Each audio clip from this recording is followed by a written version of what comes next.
नमस्कार, आपका स्वागत है एजुकेशन फॉर नॉलेज में। आज के इस वीडियो में झारखंड समान ज्ञान एमसीक्यू आपका सेट यहाँ पे 5 है। अगर आप 1 से 4 नहीं देखें जरूर देखिए। झारखंड जीके प्रैक्टिस सेट है, यहाँ पे 50 प्रश्न मोस्ट इंपॉर्टेंट है। आप अच्छे से प्रैक्टिस और रिवीजन कर लीजिए। ये पूरे मिक्स है, इसमें आपको जो है हिस्ट्री, पॉलिटी और झारखंड का इकोनॉमिक्स और इसी प्रकार से ज्योग्राफी से संबंधित प्रश्न भी है। देखिए पहला ऑप्शन है कि किस नदी को मार्ग बदलने हेतु कुविख्यात कहा जाता है, यानी कौन सा ऐसा नदी है जो बहुत ज़्यादा प्रसिद्ध है, कुविख्यात है मार्ग बदलने के लिए। तो सकरी नदी हो जाएगा। आप याद रखिएगा ये सकरी नदी लिखा हुआ है, ये इस प्रकार से ये भी नदी लिखा हुआ है, तो इसको आपको बहुत अच्छे से याद रखना है। चानन को पंचाने कहते हैं। बूढ़ा नदी, बूढ़ा घाघ जलप्रपात ये लातेहार में आपको याद रखना है। इसे लोध जलप्रपात भी कहते हैं, झारखंड का सबसे बड़ा नदी है। ये औरंगा नदी भी झारखंड की एक प्रमुख नदी है। तो इस प्रकार से आपको नदियों के बारे में याद रखना। नदी से संबंधित 1-2 क्वेश्चन जरूर आएगा आपका, जैसे फील्ड वर्कर क्षेत्रीय कार्यकर्ता के लिए रामबाण है। क्षेत्रफल और अवस्थिति के आधार पर झारखंड का सबसे उत्तरी जिला कौन सा है? मेरे बताने से पहले आप आंसर थिंक कीजिए, आप पहले आंसर दीजिए। हम तो आपको आंसर बताएंगे ही। 2 का आपका राइट आंसर यहाँ पे साहेबगंज हो जाएगा। क्षेत्रफल और अवस्थिति के आधार पर झारखंड का सबसे उत्तरी जिला, यानी कि आप झारखंड का मैप देखेंगे तो आपको एक चीज़ जरूर समझ में आ जाएगा कि उत्तरी जिला जो है साहेबगंज संथाल परगना का जो है सबसे उत्तरी जिला यहाँ पे जो है लोकेटेड है। तो सिंपल अगर बात करें तो उत्तरी सबसे जिला आपका हो जाएगा कौन? साहेबगंज। आप याद रखिएगा, आपका राइट आंसर है 2 का बी होगा साहेबगंज। पाकुड़ भी आपका संथाल परगना के अंतर्गत आता है।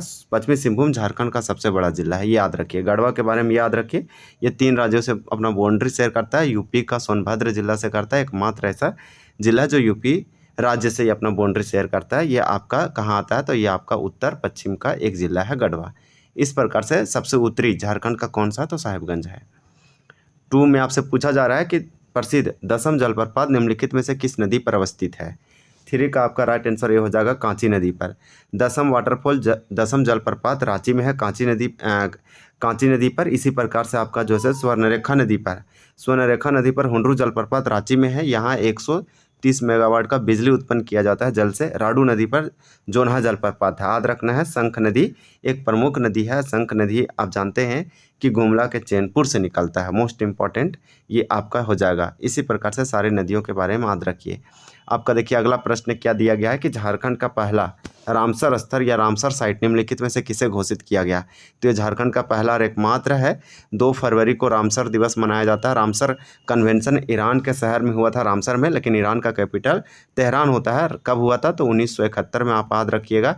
और ये इफेक्टिव रूप से मतलब प्रभावी रूप से लागू हुआ 1975 में। और ये याद रखिएगा भारत इसमें सैन्य हस्ताक्षर किया था 1982 में। पूरे एशिया में सबसे अधिक रामसर साइट आपको भारत में देखने को मिलेगा। टॉप नंबर 1 पर है। पूरे भारत में 100 रामसर स्थल हो गया। वो आपका 100वां कौन सा है? तो आप सूरहाताल, जिसे जयप्रकाश नारायण आप बोल सकते हैं बर्ड सेंचुरी करके, जो यूपी में है। तो सबसे अधिक तमिलनाडु में है आपका ये आर्द्रभूमि क्षेत्र या रामसर साइट स्थल, उसके बाद आपका यूपी में है। तो इस तरह से याद रखिए झारखंड का एकमात्र है, वो कौन है? तो ये इसे 2000 आप जानते हैं कि 25 में दिया गया। मोस्ट इंपॉर्टेंट क्वेश्चन होगा। ऐसे क्वेश्चन जो से ये पीवाईक्यू क्वेश्चन, यहाँ पीवाईक्यू प्लस एमसीक्यू रखा गया आपके लिए मोस्ट इंपॉर्टेंट। क्यों? क्योंकि ये क्वेश्चन जेपीएससी में हूबहू पूछा गया था। तो ये क्वेश्चन आप ट्राई लगाइए कि कितना आप 50 में सही कर पा रहे हैं, ताकि चीज़ें आपको अच्छे से रिवीजन हो और समराइज हो। तो आप प्रैक्टिस और रिवीजन करेंगे तभी ऐसा होगा। यानी लर्न तो आपको रखना पड़ेगा चीज़ों को बहुत अच्छे से। तो झारखंड का पहला रामसर स्थल, रामसर साइट निम्नलिखित में से आपका कौन सा है? तो याद रखिएगा उद्धव पक्षी विहार। उद्धव पक्षी विहार 1951 के आसपास इसको स्थापना किया गया था। 1991, 51 नहीं 1991, आप याद रखिएगा लगभग 1900। ये आपका कहाँ पे है? तो उद्धव पक्षी विहार जो है ये आपका संथाल परगना साहेबगंज में है, यानी कि उत्तर पूर्वी साइड है। इस प्रकार से याद रखिए। फिर आपका देखिए दिया है बिरसा जैविक उद्यान, ये कहाँ पे है? तो इसका स्थापना 1994 के आसपास किया गया है। ये भगवान बिरसा मुंडा जूलॉजिकल पार्क है, जो कि कहाँ पे है?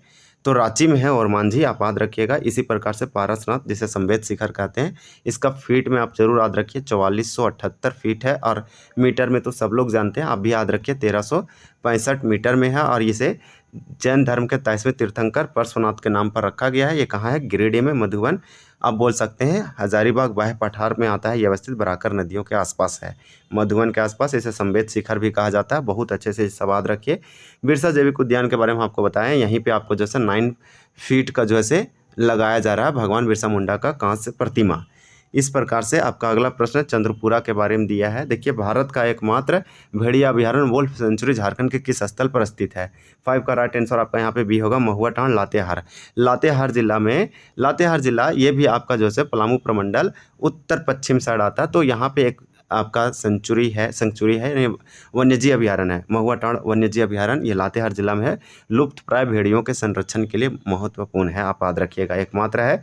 तो चांची अभयारण्य, तो चांची झील कहाँ है? तो आप याद रखिएगा धनबाद में। कोडरमा में गौतम बुद्ध है, आप इस तरह से याद रख सकते हैं। पारसनाथ तो गिरिडीह हो जाएगा। इसी प्रकार से आपका अगला प्रश्न है कि इतिहास में झारखंड क्षेत्र के लिए कुकुट लाड नाम का उल्लेख सर्वप्रथम किसने किया था? तो 6 का राइट आंसर आपका यहाँ पे बी हो जाएगा, फहियान। कुकुट लाड फहियान ने किया था, मोस्ट इंपॉर्टेंट है। सब लोगों ने अलग अलग नामों से झारखंड को संबोधित किया। झारखंड का सबसे पहला उल्लेख किया गया था एतराय ब्राह्मण में, लेकिन 13वीं शताब्दी के ताम्रपत्र में झारखंड शब्द का पहला उल्लेख हुआ।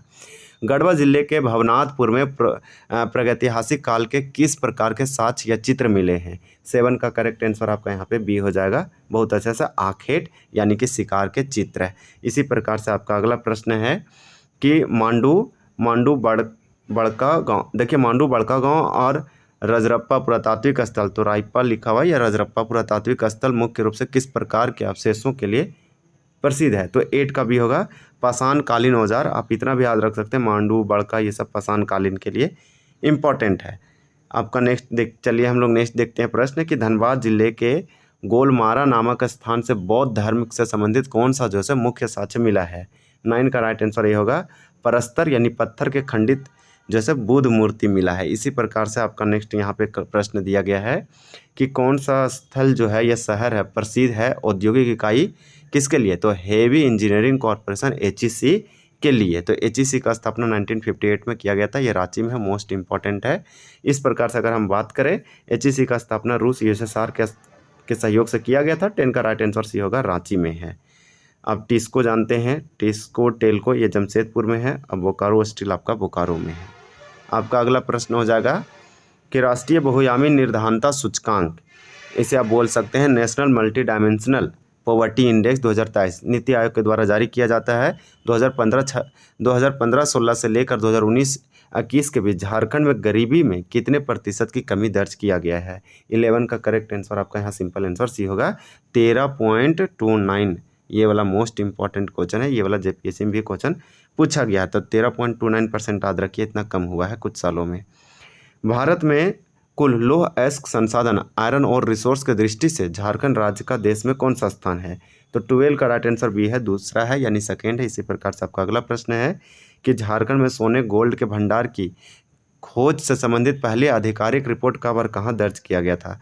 तो सोने के भंडार की खोज से संबंधित पहली, तो 13 का राइट आंसर आपका ये होगा, 1838 ईस्वी में हीराकुंड सिंहभूम ये बताया जा रहा है। उस समय उड़ीसा और बिहार और झारखंड और बंगाल एक था, लेकिन ये बिहार अलग हो गया था। आप बोल सकते हैं कि इससे बंगाल से, बिहार का स्थापना 1912 में ही हो गया था, लेकिन ये 1800 का है तो उस समय साथ में सारा था। छोटा नागपुर क्षेत्र के प्राचीन सूतिया नागखंड राज्य का प्रथम शासक निम्नलिखित में से कौन था? तो छोटा नागपुर क्षेत्र का प्राचीन यानी सूतिया नागखंड राज्य का प्रथम शासक, तो 14 का आंसर भी होगा, सूतिया पाहन। सूतिया नागखंड का पहला राजा था। ये ऋषा मुंडा के द्वारा नियुक्त किया गया था, मोस्ट इंपॉर्टेंट होगा।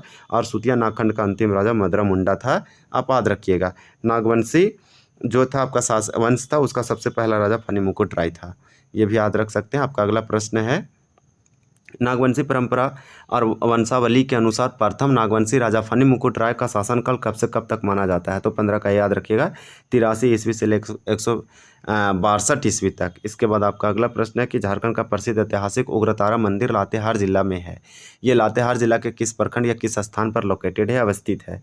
16 का सी चंदवा याद रखिएगा। आपका अगला प्रश्न है, अब देखिए आपका अगला प्रश्न क्या है, प्रश्न 17 है कि गुमला जिले में स्थित प्रसिद्ध अंजन धाम मंदिर को किस पौराणिक चरित्र का जन्म स्थान माना जाता है? तो यहाँ पे आपका 17 का आंसर भी होगा, हनुमान जी। अंजन धाम मंदिर मोस्ट इंपॉर्टेंट है, कहाँ है? गुमला जिले में। तो कम से कम ये सभी एडिशनल फैक्ट याद करते जाइए। रांची के निकट प्रसिद्ध देवड़ी मंदिर में स्थापित माँ दुर्गा की पाषाण प्रतिमा की कुल कितनी भुजाएं हैं? ये वाला क्वेश्चन पूछा गया था, ये आपको जैसे JPSC में ये क्वेश्चन पूछा गया था। इस प्रकार से ये PYU 18 का यहाँ डी हो जाएगा, 16 भुजाएं। रांची के निकट प्रसिद्ध है देवड़ी मंदिर, तो देवड़ी मंदिर रांची में है, यहाँ दुर्गा माँ की है, तो स्थापित मंदिर है या फिर मूर्ति आप बोल सकते हैं, प्रतिमा। तो तो इसमें कितना भुजा है सो पूछा गया, तो 16 भुजा है। ये वाला क्वेश्चन आपको शायद सीडीपीओ में पूछा गया था। युवाओं के संघर्ष पर आधारित प्रसिद्ध उपन्यास डार्क हॉर्स के लेखक कौन है जिन्हें युवा साहित्य अकादमी पुरस्कार मिला? तो सिंपल डार्क हॉर्स किसने लिखा है? ये एक साहित्य है। इस प्रकार से इसके साहित्यकार कौन है? 19 का राइट आंसर ये होगा। नीलोत्पल मृणाल के द्वारा डार्क हॉर्स लिखा गया है। युवाओं के संघर्ष पर आधारित एक उपन्यास है, साहित्य अकादमी पुरस्कार मिल चुका है। अब आपका अगला प्रश्न है कि झारखंड के प्रसिद्ध तीरंदाजी प्रशिक्षक संजीव कुमार सिंह को किस वर्ष प्रतिष्ठित द्रोणाचार्य पुरस्कार से सम्मानित किया गया था? तो 20 का आंसर भी होगा 2007 में। माल पहाड़िया जनजाति के द्वारा मनाए जाने वाला गंगी अड़िया, तो देखिए गांगी अड़िया पर्व जो है किस अवसर पर भादो माह में मनाया जाता है? तो 21 का याद रखिएगा, नए फसल काटने पर। अब आपका अगला प्रश्न है कि खेतों में हरियाली आने की खुशी में मनाए जाने वाला हरियाल पर्व, तो हरियाल पर्व जो है मुख्य रूप से किस जनजाति के द्वारा मनाया जाता है? तो आपका होगा संथाल जनजाति के द्वारा। आपका अगला प्रश्न है 23, पोष माह में मनाए जाने वाला प्रसिद्ध टुसु पर्व के अंतर्गत पकवानों को देखिए संगे संबंधियों के घर भेजने की परंपरा को क्या कहा जाता है? तो 23 का सी होगा कुटमारी प्रथा। तो कुटमैती प्रथा या कुटमारी प्रथा आप याद रखिएगा। टुसु पर्व कुमारियों लड़कियों और महिलाओं के द्वारा मनाया जाता है। ये मकर संक्रांति जनवरी के माह में। अब हमारा अगला प्रश्न है 24, और 24 में आपसे पूछा जा रहा है कि एक तार की सहायता से मधुर ध्वनि उत्पन्न करने वाला एक तारा निम्नलिखित में से किस श्रेणी का वाद्य यंत्र है? तो 24 भी होगा तंतु वाद्य यंत्र है। आप याद रखिएगा। सुशीर का मतलब हो गया आपका यहाँ पे जो फूंक के बजाया जाता है। आपका अगला प्रश्न है कि झारखंड के पारंपरिक वाद्य यंत्र टोहिला का निर्माण मुख्य रूप से किन प्राकृतिक वस्तुओं को मिलाकर किया जाता है? तो बांस की लाठी और सूखी लौकी से मिलाकर टोहिला का निर्माण किया जाता है। इसी प्रकार से आपका अगला है कि झारखंड के प्रसिद्ध लोक नृत्य कली नृत्य के प्रदर्शन के समय इसके केंद्र सेंटर में कौन होता है? 26 करेक्ट आंसर आपका ये होगा मुख्य नर्तकी यानी कली होता है।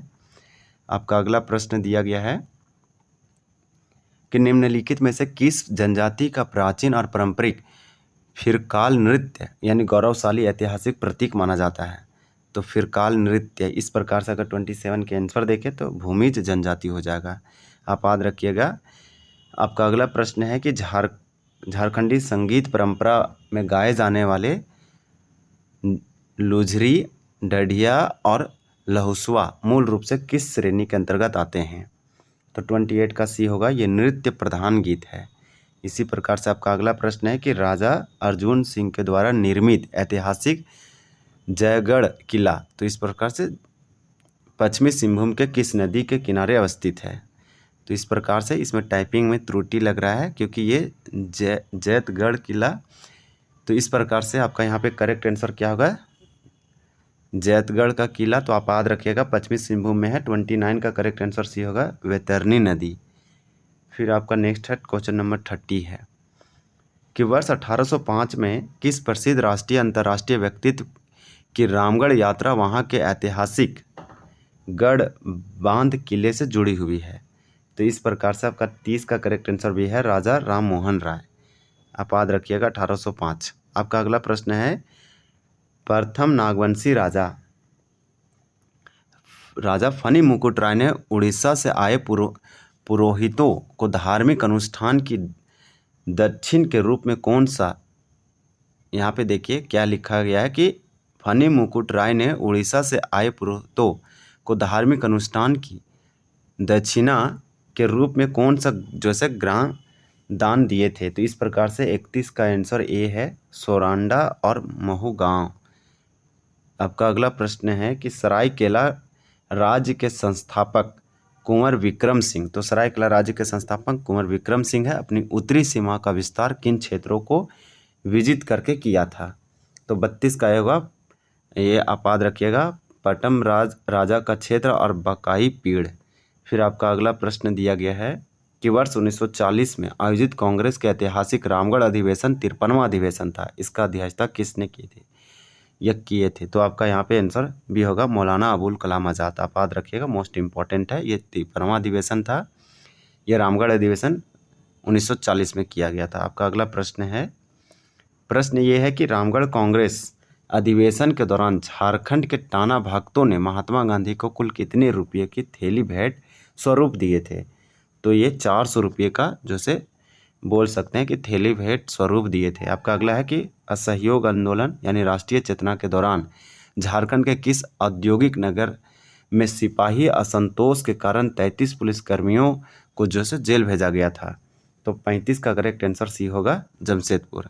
फिर आपका अगला प्रश्न है कि झारखंड के क्रांतिकारियों पर चलाए गए प्रसिद्ध ऐतिहासिक देवघर षड्यंत्र केस की घटना किस वर्ष संपन्न हुई थी? 36 का आंसर बी होगा, 1927 ईस्वी में। तो 1929 में आपका देवघर षड्यंत्र केस आप याद रखिए। 1857 की महान क्रांति के दौरान देवघर के रोहिणी ग्राम में स्थित ब्रिटिश सेना की 32वीं रेजिमेंट का मुख्यालय कहाँ बदला गया था? तो आपका 37 का यहाँ पे आंसर क्या हो जाएगा? ए होगा, भागलपुर। ये 32वीं रेजिमेंट था। 1857 की क्रांति देवघर रोहिणी से स्टार्ट हुआ था, वो 12 जून याद रखिएगा। 1857 अजय नदी के किनारे है। ये सब सारे पूछा जाता है, इसलिए ये सब इम्पोर्टेंट है। भौगोलिक क्षेत्रफल के मापदंड के अनुसार वर्तमान समय में झारखंड राज्य का सबसे छोटा जो से जिला कौन सा है? तो भौगोलिक क्षेत्रफल के हिसाब से पूछा जा रहा है। झारखंड का सबसे छोटा जिला रामगढ़ है। जनसंख्या के हिसाब से सबसे छोटा जिला आपका लोहरदगा है। इसी प्रकार से नेक्स्ट अब देखिए कि झारखंड का वह एकमात्र जिला कौन सा है जो 3 पड़ोसी राज्यों उत्तर प्रदेश, छत्तीसगढ़ और बिहार की सीमा से साझा करता है? तो आपका गढ़वा जिला है। इसी प्रकार से आपका अगला प्रश्न हो जाएगा। आपका प्रश्न ये है कि दामोदर घाटी निगम, जिसे डीवीसी दामोदर वैली कॉर्पोरेशन कहते हैं, इस परियोजना के प्रशासनिक और संचालन कार्यों का मुख्यालय कहाँ स्थित है? तो डीवीसी का हेडक्वार्टर मुख्यालय कहाँ है? तो कोलकाता में है। मोस्ट इंपॉर्टेंट होगा, ये आप याद रखिएगा। अभी न्यू जो है रांची में इसका क्षेत्रीय कार्यालय खोला जाएगा। जादूगोड़ा और यूरेनियम खनन क्षेत्रों के निकट होने के कारण स्वर्णरेखा नदी में प्रदूषण का सबसे मुख्य वैज्ञानिक कारण क्या है? तो 41 का करेक्ट आंसर आपका सी हो जाएगा, रेडियोधर्मी अपशिष्ट, रेडियो एक्टिव वेस्ट है। तो इस प्रकार से स्वर्णरेखा नदी में प्रदूषण होने का सबसे कारण रेडियो एक्टिव रेडिएशन है, जो जादूगोड़ा यूरेनियम खनन के कारण हो रहा है। आपका अगला प्रश्न है कि अपने प्रीफेक्ट मार्ग परिवर्तन के लिए प्रसिद्ध पवित्र सकरी नदी का वास्तविक उद्गम क्षेत्र कहाँ माना जाता है? तो अपना जो है मार्ग बदलने के लिए बहुत ज़्यादा प्रसिद्ध है पवित्र सकरी नदी का उद्गम ओरिजिन पॉइंट पूछा जा रहा है। तो याद रखिएगा, उत्तरी छोटा नागपुर का पठारी भाग। इसी प्रकार से आपका अगला है कि छत्तीसगढ़ से उद्गमित यानी कि उद्गम होकर उत्तर प्रदेश की ओर प्रवाहित होने वाली कन्हर नदी झारखंड के किस एकमात्र जिले को स्पर्श करती है? तो कन्हर नदी के बारे में है। 43 का भी होगा, गढ़वा जिला आप याद रखिएगा। आपका अगला प्रश्न है कि लातेहार में स्थित है झारखंड का एकमात्र राष्ट्रीय उद्यान बेतला राष्ट्रीय पार्क, बेतला नेशनल पार्क। इस प्रकार से बेतला राष्ट्रीय उद्यान या बेतला नेशनल पार्क। तो बेतला का नामकरण मुख्य रूप से किस पर आधारित है? तो आपका यहाँ पे क्या होगा? 44 का ए होगा, वन्यजीवों के नामों पर आधारित एक संक्षिप्त एक्रोनोमी है। तो ये आपके लिए मोस्ट इम्पॉर्टेंट होगा। अगला प्रश्न है कि धनबाद जिले के तोपचांची वन्यजीव अभयारण्य के अंतर्गत स्थित एक सुंदर कृत्रिम झील के ठीक मध्य में स्थित पहाड़ी को क्या कहा जाता है? तो तोपचांची वन्य अभयारण्य कहाँ है? धनबाद जिला में है। इसमें बोल सकते हैं कि सुंदर कृत्रिम झील है और बीच में स्थित है, मध्य में एक पहाड़ी है। यहाँ पे पूछा गया इसका नाम क्या है? तो 45 का ये होगा, हरी पहाड़ी आप याद रखिएगा। यहाँ पे आपका हो जाएगा ए। और कन्हरी पहाड़ी जो है हजारीबाग में है, ये भी आप याद रख सकते हैं। आपका अगला प्रश्न है कि कृषि प्रारूपों के अनुसार रागी, जिसे मडुआ कहते हैं, खेती झारखंड में मुख्य रूप से किस प्रकार के फसल के अंतर्गत ये आता है? तो इस प्रकार से आपका 46 का आंसर सी होगा, जायद फसल है या मोटा अनाज मिलेट्स के अंतर्गत आता है। झारखंड इसके लिए पोटेंशियल यहाँ पे भूमि है, वैसा लैंड है। पलामू क्षेत्र के सुप्रसिद्ध चेरो विद्रोह के अंतिम और निर्णायक चरण का दमन किस ब्रिटिश सैन्य अधिकारी के द्वारा किया गया था? तो 47 का आंसर बी हो जाएगा, कैप्टन रफसेज के द्वारा। अब हमारा लास्ट प्रश्न है, ये मतलब कि सेकंड या थर्ड लास्ट है। भूमिज विद्रोह जो 1832-33 में हुआ था, महानायक गंगा नारायण सिंह के सिर को काटकर कैप्टन विल्किंसन के पास भेजने के बदले ठाकुर चेतन सिंह को कितना इनाम मिला था? तो 48 का आंसर डी होगा, 5000 रुपया याद रखिएगा। तो आपको ये याद रखना, भूमिज विद्रोह जो है से 1832-33 में हुआ था गंगा नारायण के द्वारा, इसलिए इस विद्रोह का नाम पड़ा गंगा नारायण का हंगामा। अब यह जैसे गंगा नारायण को मार देता है, इसका सिर काट देता है कौन? ठाकुर चेतन सिंह। ये अब कलकत्ता भेजता है विल्किंसन के पास, ये खुश होकर इसे 5,000 रुपये पैसा देता है। इस प्रकार से आप याद रख सकते हैं, सिंपल। झारखंड के महान और व्यापक जनजातीय आंदोलन संथाल विद्रोह जो 1855-56 में हुआ था, वो भारत का ब्रिटिश गवर्नर जनरल कौन था? ये क्वेश्चन अभी तक बहुत ही कम बार पूछा गया, लेकिन मोस्ट इम्पॉर्टेंट क्वेश्चन है आपका। यहाँ पे सेकंड लास्ट क्वेश्चन का आंसर हो जाएगा बी, लॉर्ड डलहौजी था। इसी प्रकार से आपका अगला प्रश्न है और ये अंतिम प्रश्न है कि रोलेट एक्ट के विरोध में 6 अप्रैल 1919 को किस राष्ट्रव्यापी शिक्षक ने पलामू जिला स्कूल में उपवास रखकर छात्रों को प्रेरित किया था? तो 50 का आंसर भी होगा रामदीन पांडे। तो कुछ प्रश्न बहुत अच्छे थे, इस प्रकार से 50 प्रश्न कंप्लीट किया और इसका आंसर भी हम लोग कंप्लीट कर लिए। वीडियो अच्छा लगा तो इसे लाइक और कमेंट और शेयर और सब्सक्राइब जरूर करें। वीडियो देखने के लिए धन्यवाद। मिलते हैं अगले पार्ट में अगले सेट के साथ।